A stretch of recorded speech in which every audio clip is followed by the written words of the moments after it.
this hadith, the Prophet ﷺ mentioned, وَأَنَّاسُ مَعَدٍ, that people are mines. People are mines of, like mines of gold and silver and oil. They're mines. People are also mines. In which sense? How are people mines?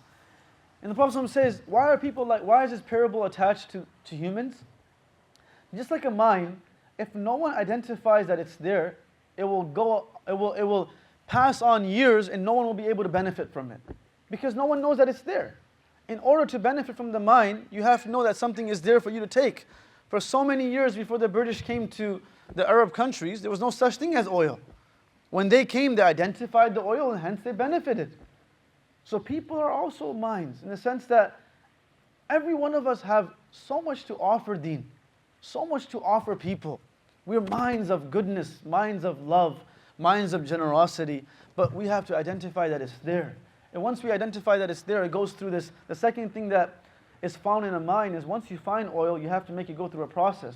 And then it can benefit people. And for you brothers and sisters in California, it's pretty difficult because your gas is pretty expensive, right? But still the process is the same. So imagine we have a quality, and that quality is love for our Rasul.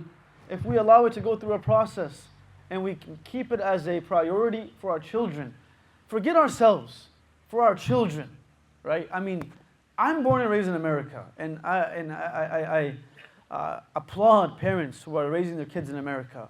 But I also, dare I say this, caution them that everything else will happen. They'll go to good schools, they'll get good jobs, they'll get married. But the one thing that if we're not aware of, and we're neglectful of, it will sooner or later slip away, and that is their iman. We live in Michigan, we deal with youngsters 24/7. We have an institution, and there are surprisingly people who come to us with challenges with their iman. And you find out, you dig deeper, and it all stems from the environment of the home.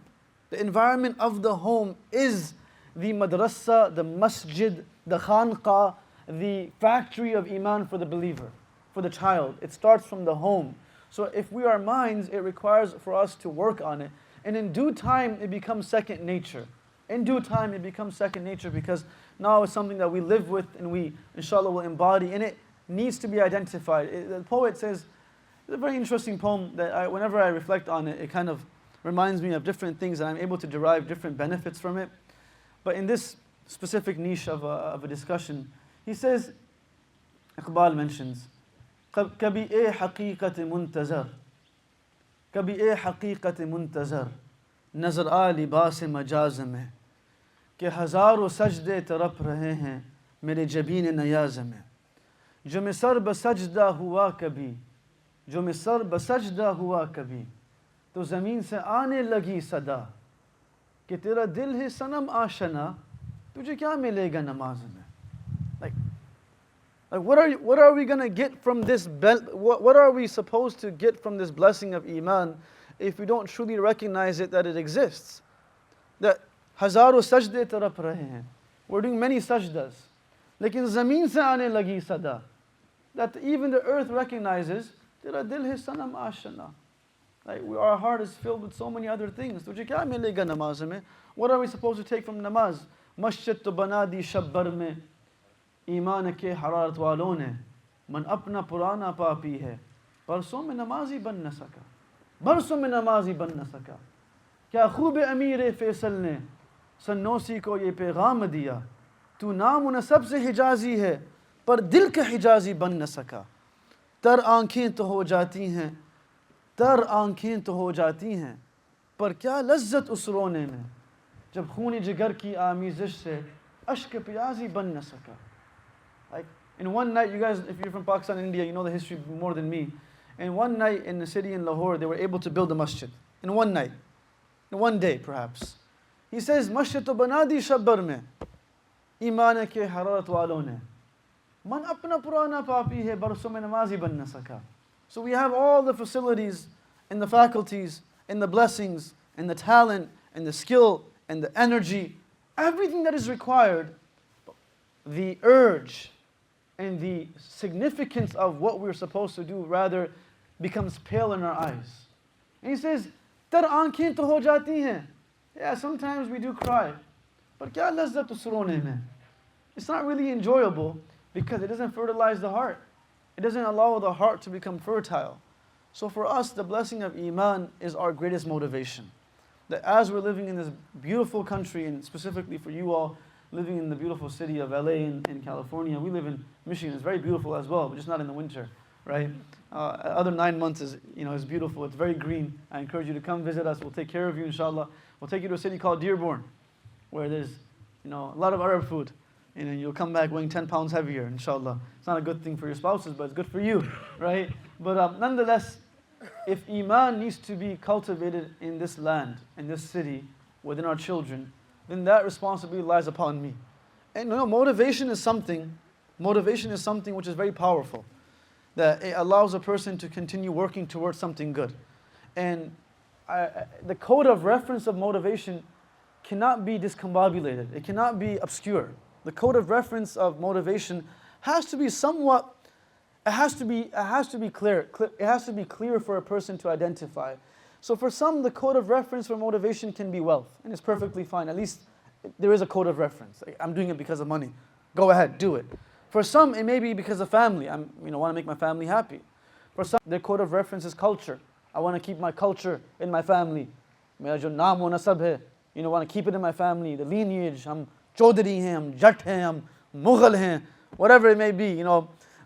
Growing up, we used to hear these things and we're really confused. Like, what is that stuff? And now, when I went to study in Pakistan, I realized, okay, this is a real thing, man. In America, no one knew what it was. My family, our mother's side is Mughal. So, of course, alhamdulillah, we didn't necessarily live with, a sense of, I'm Mughal hain. But I didn't know what it was. And when I went to Pakistan, they asked, aap log kahan se ho? I'm Lahore se hain. Then they're like, aap log kahan se ho? Like, where are you? Like, what's your family? I'm like, my family's from America, So, the first answer, what are you doing in Pakistan? Like people go to America to say, why are you coming here for?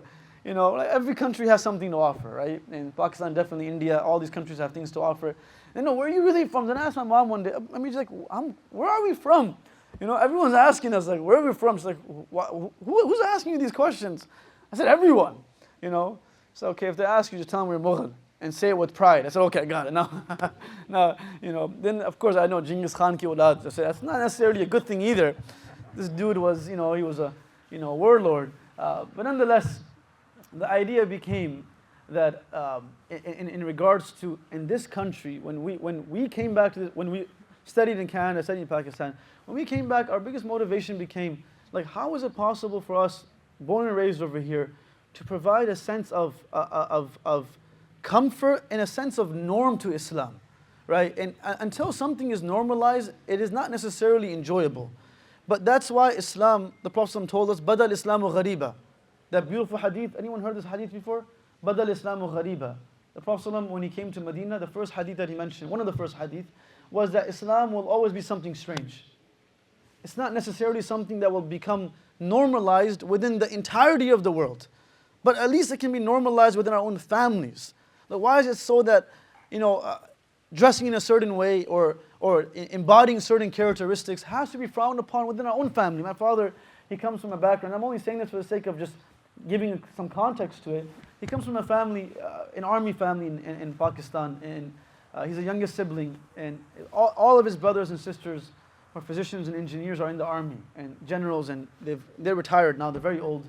And my father was the youngest, and when he went to King Edward, he was also on the same track. He went to Cadet College, and Cadet College is Army College, and then he went to KE, and the track was the same as his siblings. And then when he came there, whatever happened, he decided to start praying salat. He decided to, start wearing a shalwar above his ankles, which is something very strange. So when he used to go home, his brothers used to take the mickey out of him, right? Like, what are you doing, man? You look so weird. And it happened I was telling Dr. Saab, it happened for a long time. Since he was the youngest, and his father passed away very young, he started growing a small beard. And when he would go home, his brothers would literally cut his beard off, right? And they would make fun of him, like, yo, what's wrong with you? Like, stop doing this. And then he got, he got a scholarship from Michigan. He came to Michigan, studied, finished his studies. And then he decided that when we were growing up, that he will show us the path of becoming a hafid or a scholar. Not force us, just show it to us, that it also exists. Like, going to school, going to college, and praying salat is also an option. raising kids in our families and making sure that they pray salat is also an option. It's something that we can make happen in our communities. We can make it happen if we truly believe it. You know, we should never allow our softness to become a weakness. Never allow our softness to become a weakness in Islam. Like, I'm very soft, so I can't tell my kids to pray. I'm very soft, so I can't tell my kids to do this. Softness should not be a weakness. And sternness should not become oppression.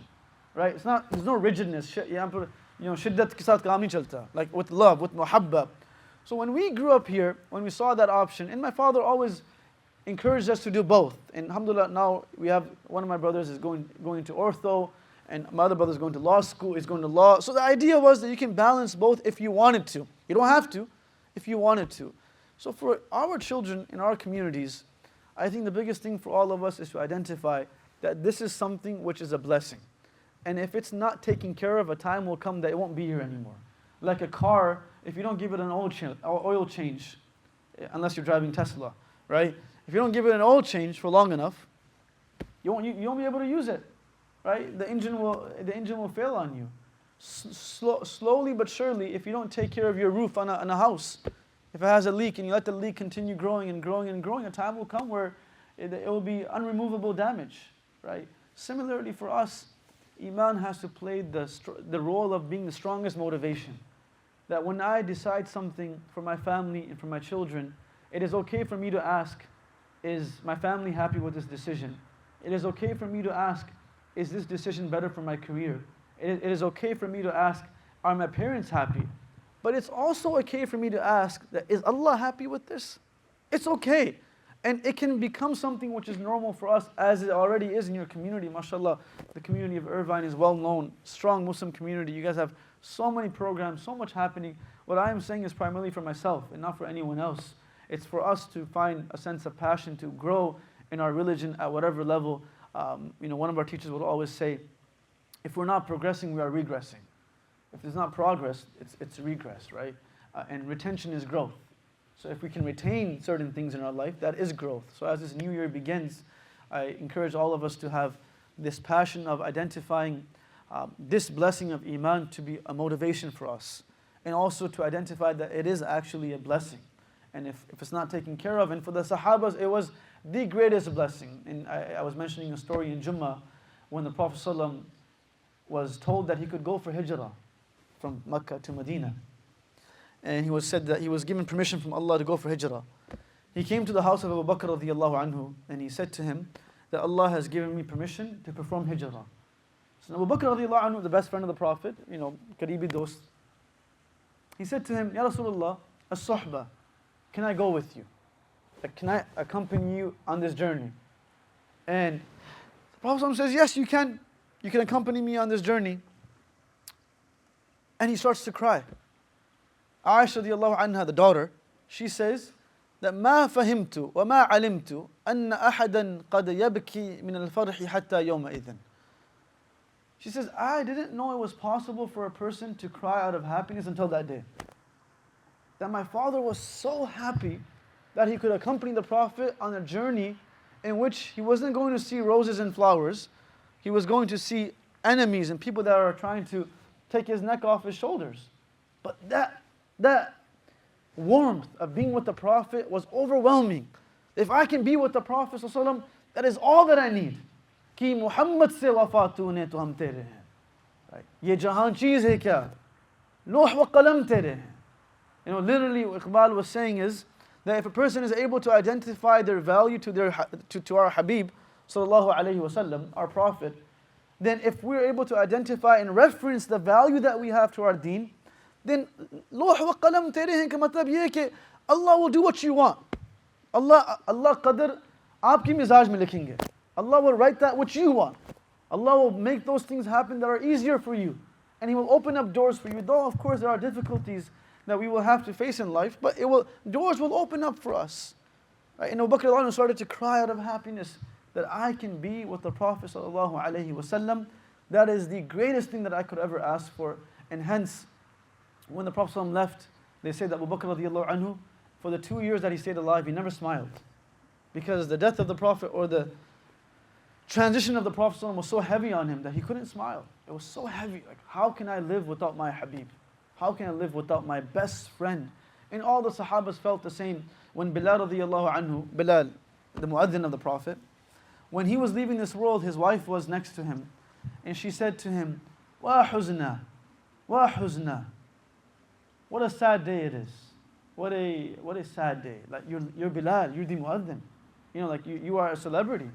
Bilal, when he was alive, he was a celebrity within the Muslims because he was like the Khabib of today's time, right? Or Muhammad Ali. Everyone knew who he was. And she said, what a sad day. He said to his wife, Wa huzna, wa farha. What a happy day it is. What a happy day. How is it a happy day, Bilal? غَدًا نَلْقَى مُحَمَّدًا وَحِزْبًا. That tomorrow I will meet the Prophet and my companions. So I know how happy I will be to meet the Prophet ﷺ.